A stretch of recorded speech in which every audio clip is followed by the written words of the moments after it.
Hi, I'm Carly Ferguson. Welcome to the Insightful Leader series. This series is all about gaining self-awareness, a deeper understanding of who you are to make you a better leader, a better partner, and a better parent. Now, of course, I'm going to focus on the leadership aspects, but you can certainly apply them at home as well. So today's topic, driven, reliable, impressive, and impractical. Are you too results focused? Look, if you're highly results focused, that's a great thing. Companies love it. They want people who are highly results focused, and here's why. If you're highly results focused, you want to make certain that you have clearly defined results and you want to meet every tangible outcome. You want to be certain that you surpassed the targets. You need to know that you earned an A. Anything less is just not good enough for you. There's no excuse for missing a deadline. It's unthinkable to fall short of a goal or miss a performance target. And you're going to work whatever hours or do whatever is necessary to ensure that you meet not only the company expectations, but your own. And let's face it, your expectations are even higher than the company's. I'm going to prove that to you in a little bit.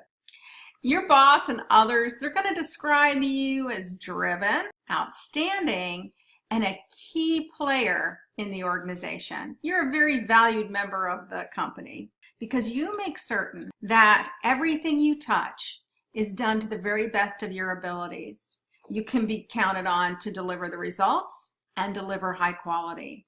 You surpass people's expectations. Being highly results focused is your superpower. This is what got you noticed early in your career, and it's also what got you promoted. It's your go-to strength when things get tough. And as a leader, you expect your team to reach to the same high-level expectations that you have for yourself. Now, I know what you're thinking. You're going to say, no, Carly, I would never expect my team to meet my expectations. Ooh, this is good because you're already aware that your expectations are unrealistic. Yeah, so now we're going to get into the impractical part, right? So you have such high expectations of yourself, and you know that you drive yourself at such a rate that to impose that onto other people could create burnout. And so you don't expect your team to meet those expectations, but guess what? They're watching your behavior more so than they're listening to what you said.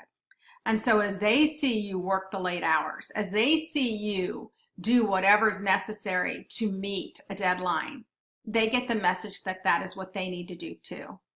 They know that you would never accept a response from your boss of, good job, or nicely done. That's just not good enough for you. That's not the A. It might be a B, but it's not the A.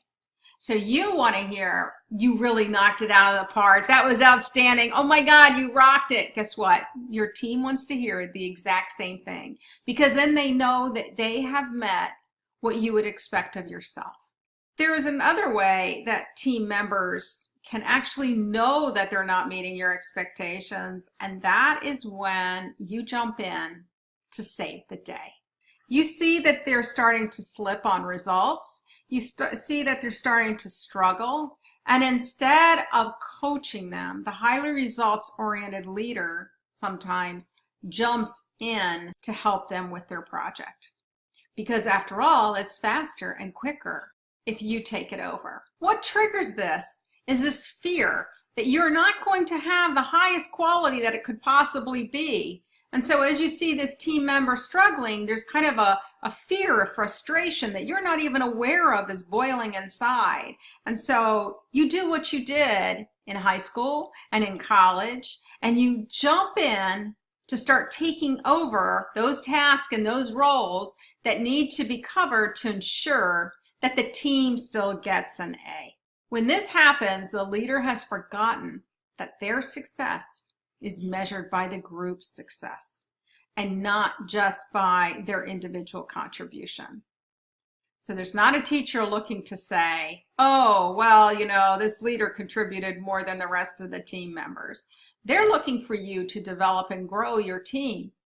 And you've forgotten that you're in a position of power where you can renegotiate some things.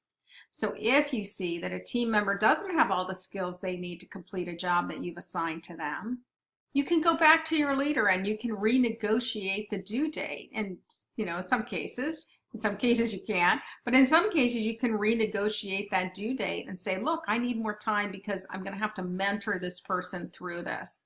And that's value added, because they know the next time a similar project comes up, this person will have the skills to be able to do it on their own. The other thing you could negotiate for is for the success measures to change. Perhaps on this project, the quality doesn't need to be as high as you might think it needs to be. Be careful here, because as a highly results-oriented individual, you tend to increase the success measures to be of even higher quality because you want to surpass the targets, not just meet them.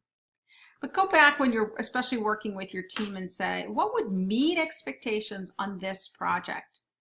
And do I have to have everything done that's in my head? Or could we limit this to meet the expectations and allow this individual to learn? Also, be careful how you interact with peers. If you're on a group project, you can still have that tendency to jump in and take over.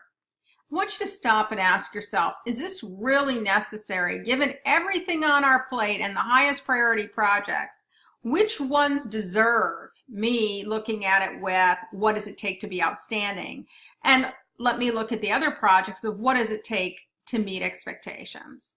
Oh, I know you're squirming already. Meet expectations. That sounds like a grade of a C. Right? You're getting worried that that is not meeting my own expectations. But we already have established your expectations are probably way too high. So think about it. What are the expectations that the company needs you to meet versus what you need to meet? Okay. If your results oriented is on overdrive at work, chances are it's on overdrive at home. Let's take a look at that, right? I promise that looking at some of these are going to change the way that you are as a leader, but also as you are as a partner and a parent. At home, you need to meet your image of the best partner, the best spouse, the best parent, whatever that is. You have it in your mind that you have to be the best. And that can be exhausting for everyone around you. I suffered from the high results orientation as well. So at home, on the weekends, I was going 100 miles an hour trying to get everything done. And when my kids were small, when they were babies, I was pureeing my own fresh baby food. Really? I was baking bread. I was doing all of this cooking for the week. I would just be focused on trying to get all of these things done at the home that I thought constituted being the perfect parent or the perfect spouse.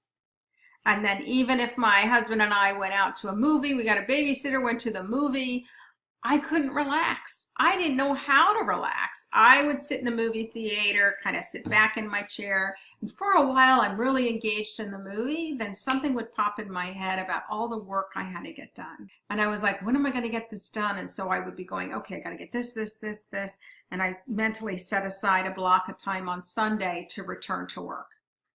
So I was never even present, even though in my mind I thought that, yeah, well, I only took that time during Sunday to go back to work. Oh, no. This brain is not going to turn off. It is going to constantly be thinking what else needs to be done to surpass my own unrealistic expectations, whether it's what needs to be done as a parent, what needs to be done as a spouse, or what needs to be done at work.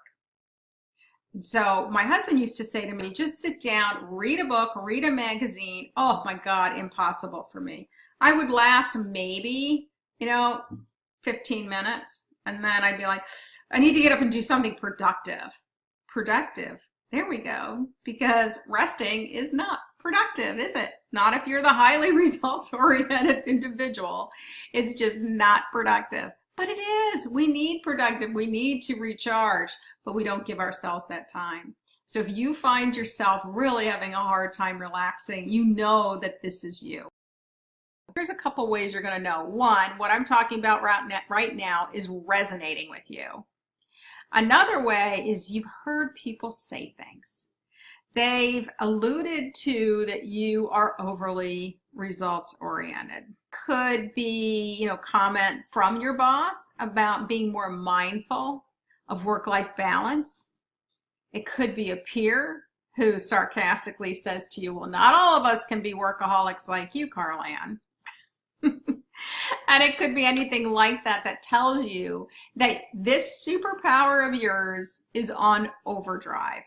Or perhaps it's even yourself, just recognizing you're dragging yourself home at night exhausted and dragging yourself into work exhausted.